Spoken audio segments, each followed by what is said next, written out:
ассалому алайкум дӯстон, хуш омадед ба шабакаи мо. дар навори имрӯза оиди тозатарин ва муҳимтарин хабарҳо аз ҷаҳони ММА гап мезанем. шумо бошад моро бо лайк ва комментариҳои худ дастгирӣ кунед. мо бошем наворо оғоз мекунем. дӯстон, чӣ гуна ки медонед, мо тӯли чанд сол аст ки бо ширкати шифофармо ҳамкорӣ мекунем ва ба боварии комил ин ширкатро ба шумо тавсия медиҳем. дар ин ширкат шумо ҳама намуд доруҳои гиёҳӣ, духиҳои арабӣ, соатҳои мусалмонӣ, ҷойнамозҳо, шампунҳои гиёҳӣ ва боз бисёр дигар чизҳоро дастрас карда метавонед. ин ширкат дастафка ба тамоми шаҳрҳо доранд. ҳамчунин мошинкаҳо барои риш ва мӯи сар, доруҳо барои фарбе ва харобшавӣ, равғани сиёҳдонаро низ аз ин ширкат дастрас карда метавонед. рақамҳо дар рӯи экран, ҳатман аз номи канали Паҳлавон гап занед. Инак дӯстон, шаби гузашта дар Арабистони Саудӣ турнири UFC Fight Night баргузор гардид ки моҳорибаи асосии ин турнир моҳорибаи рейтингӣ дар вазни миёна байни Исраил Адесаня ва Насруддин Имавов шуд ки Имавов дар аввали дуюм раунд бо тариқи нокаут ғалаба ба даст овард. ҳамин тариқ ӯ яке аз довталабон барои камарбанд шуд. ана барои Адесаня бошад ин сеюм мағлубияти пайдарҳам шуд. дуюм моҳорибаи асосии турнир бошад боз як моҳорибаи дигар дар вазни миёна байни Шара Булет ва Майкл Пейҷ шуд ки ин моҳориба тамоми 3 раунд идома дод ва ба фоидаи Пейҷ ба анҷом расид. Веном бо қарори доваро ғалаба ба даст оварда дар карьераи Шара Булет аввалин мағлубият овард. ҳамчунин дар ин турнир варзигари тоҷик Муҳаммад Наимов бо Каан Офли вохӯрд ки як моҳорибаи хеле дурахшон нишон доданд ва дар натиҷа Наимов бо қарори доваро ғалаба ба даст оварда рекорди худро дар UFC 4 ғалаба ва 1 бох кард. ҳама ин моҳорибаҳоро дӯстон дар телеграм-канали мо Паҳлавон теҷа тамошо карда метавонед. ссилкаи телеграм дар описания ва дар якум комментария закрепид шуда. ҳозир бошад биёед мебинем ки доваро моҳорибаи Наимов ва Офлиро чӣ гуна баҳо доданд. Якум раундро ҳамаи доваро бо ҳисоби 10-9 ба Наимов доданд. дуюм раундро бошад ду довар бо ҳисоби 10-9 ба Наимов доданд. ана сеюм довар бошад бо ҳисоби 10-9 ба Офли дод. сеюм раундро бошад ҳамаи доваро бо ҳисоби 10-9 ба Наимов доданд. ҳамин тариқ Муҳаммад Наимов ҳамаи раундҳоро гирифта ғалаба бо қарори ҳамаи доваро ба даст овард. ва дӯстон, баъди моҳориба Муҳаммад Наимов оиди танқиди баъзе мухлисон фикрҳои худро баён кард ки ин наворо дар канали мо тамошо карда метавонед. ва ин суханҳои Наимов ба бисёриҳо писанд наомаданд ва яке аз менеҷерҳои тоҷик Далер Амирхудоев оиди ин корҳои рухдода чунин суханҳо навишт. ҷавоб ба даъвои мухлисон. саволи якум: барои чӣ Муҳаммад бо мусиқии туркӣ мебарояд? ҷавоб: Муҳаммад мегӯяд ки ба ман ҳамин мусиқӣ илҳом мебахшад. бо мусиқии туркӣ баромадан ман турк намешам.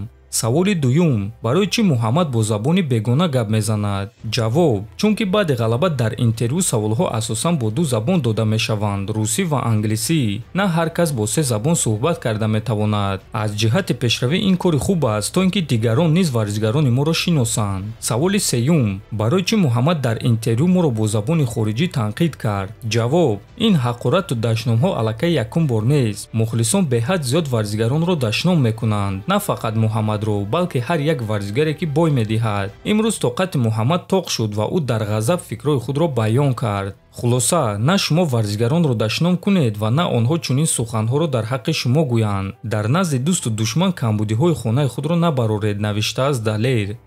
салому алайкум бародарон, мухлисои варзиши тоҷик. ташаккури зиёд барои дастгирӣ, ташаккури зиёд барои суханҳои нек. алҳамдулиллоҳ ки ғолибият ба даст овардем. ташаккур. ҳамон пресс-конференсия ки пас аз рақобат буд, ман мехостам доир ҳамин чиз гап занам. дар ҳамон пресс-конференсия агар як бор дига бо диққат тамошо кунед, ман мухлиси тоҷик гуфта ҳамаро дар назар надорам. ҳамон шахсое ки ставка мекунанд, шахсое ки пул бой метаҳанд, дар нои мо хоб мекунанд ва бой метаҳанд, баъд модару хоҳарои моро мерасанд, ман онҳоро дар назар дорам. вақте ки мода менавистанд ва положение буд ки дар шаҳр мақсад падару модари мара хӯрат кардагиянд, ман ҳамаро дар назар доштам ки дар пастӣ дашном мекунанду дар баландӣ таъриф. ҳамон шахсоне ки ҳурмати иззати худашонро намедонанд, мақсад дашном мекунанд, гапи қабеҳ мезананд. агар мара гап зананд, ман фақат мегӯм ман ира тоқат мекунам.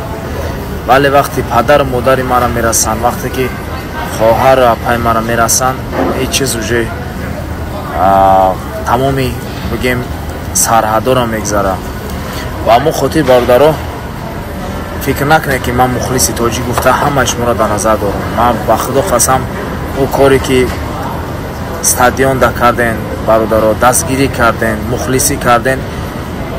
садқаи номи ҳамаи шумо кунам ура. Ба худо қасам бениҳоят маро ҳеҷ чиз шод гардон, хурсанд гардон, мотиватсия дод, энергия дод.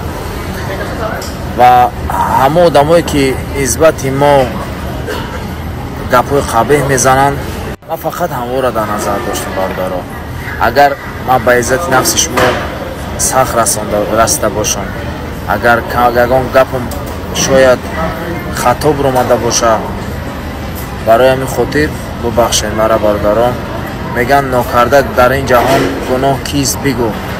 ҳар яктаи мо бандаи гунаҳгорем, ҳар яктаи мо тимбол пас аз рақобат мешавад ҳолатҳое ки дар ҳаяҷону дар ҳиссиёт ҳастиву саволҳои ҳамхали провокатсионӣ метиҳанд, тайёр нестӣ. ҳамун дарду ғаме ки чанд моҳҳо дар дил дорӣ, ҳамун чиз айдирин мебирояд.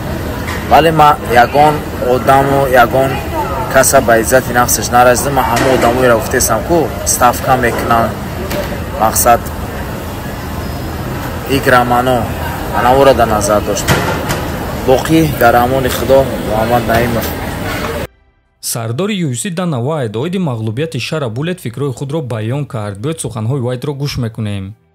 ма фикр мекунем ки зидди Майкл Пейдж ту бояд ки хашмгинона ҷангӣ. бо ӯ дар бозиаш набояд ки бозӣ кард. агар ки шумо масоҳаро кӯтоҳ карда ба ӯ наздик шуда натавонед, пас шуморо проблемаҳо интизор аст. стили ҷангии ӯ вазнин аст ки зидди ӯ ягон кор кардан душвор аст. дар ҳама ҳолат ма фикр намекунем ки ин мағлубият Шара Булетро пас мефарорад. ва биёед фаромӯш намекунем ки ӯ як чашми бино дорад ва ин чиз кӯмак карда наметавонад, гуфтааст Вайт. ва дӯстон, дар ҳақиқат Майкл Пейдж ба Шара Булет ягон кор кардан нагузошт ва ин муҳориба боз як маротибаи дигар нишон дод ки таҷриба нақши калонро мебозад. дар ҳамин ҷо навори мо ба анҷом мерасад. фикру ақидаҳотонро нависед. ҳатман дар YouTube канали мо обуна шавед. то боздид, хонободу сарбаланд бошед.